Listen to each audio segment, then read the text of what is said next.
499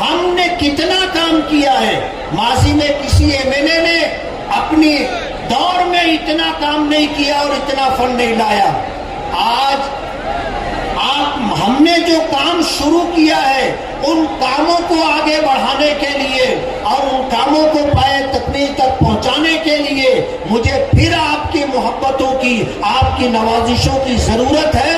آل India مجلس اتحاد المسلمین نے مجھے دوبارہ امیدواری دی ہے اور میں آپ سے یہ اپیل کرتا ہوں کہ اگر ہم نے ماضی میں اس سیاسی زندگی میں اگر کسی وقت آپ کا کوئی کام ہم نہیں کر سکے تو میں آپ کو بتانا چاہتا ہوں کہ میں نے کبھی آپ کا کوئی نقصان بھی نہیں کیا ہے.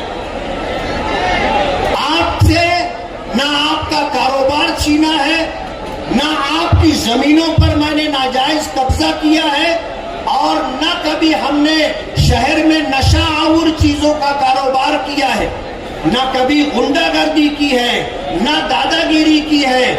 کل ہم جب ووٹ کی اپیل لے کر کے کسمبا روڈ پر چل رہے تھے تو 20-25 نوجوانوں نے ہمارا راستہ روک لیا کہ آپ ووٹوں کے لیے لوگوں سے اپیل کرنے کے لیے نہیں جا سکتے. ہم نے ان کے درمیان سے راستہ بنایا. ہم نے ان نوجوانوں کو دیکھا ہے جو اس موقع پر جو حرکت کر رہے تھے اور جو بے عزتی کا کام کرنے جا رہے تھے. ہم نے ان کو دیکھا ہے، ہم نے ان کو پہچانا ہے. انہوں نے اپنا تعارف خود کرا دیا کہ ہم فلاں نسل والے کے بھتیجے ہیں. وقت کسی کو معاف نہیں کرتا، اور آپ سمجھ لیجئے کہ آپ جس کے لیے محنت کر رہے ہیں، دادا گیری کر رہے ہیں، اور جن لوگوں نے ہمارے ساتھ یہ حرکت کی تھی ہم ان کو بخوبی جانتے ہیں، ان کے بیک گراؤنڈ کا بھی پتہ ہے.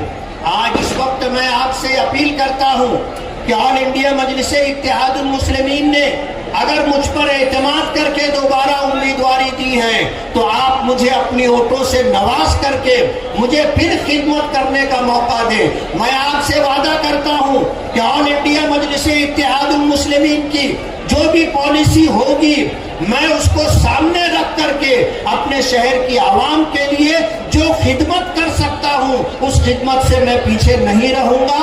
میں پھر اپنی ماؤں اور بہنوں سے گزارش کروں گا کہ مجھے اپنی دعاؤں میں یاد رکھیں، اور میری کامیابی کے لیے آپ نے ماضی میں جس طرح منتیں مانی تھی، روزے رکھے تھے اور میری کامیابی اللہ رب العالمین سے منوائی تھی. میری گزارش ہے کہ آپ پھر مجھے خدمت کرنے کا موقع دے، اپنی دعاؤں میں حصہ دے. بہت بہت شکریہ.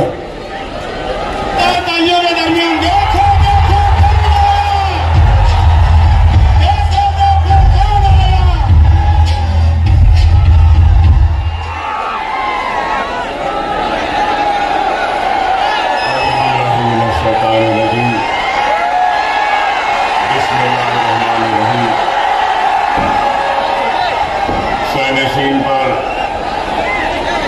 تشریف فرما بزرگان دین، مجلس اتحاد المسلمین کے امیدوار مفتی اسماعیل صاحب، میرے ساتھی اراکین اسمبلی جناب احمد بلالہ صاحب، جناب معراج صاحب، اور اس جلسے میں شرکت کرنے کے لیے آئے ہوئے بزرگوں، نوجوان ساتھیوں اور گھروں میں بیٹھ کر سننے والی میری عزت ماں، پردہ نشین ماں اور بہنوں، انتخابات کا وقت ہے. انتخابی سرگرمیوں کا آغاز ہو چکا ہے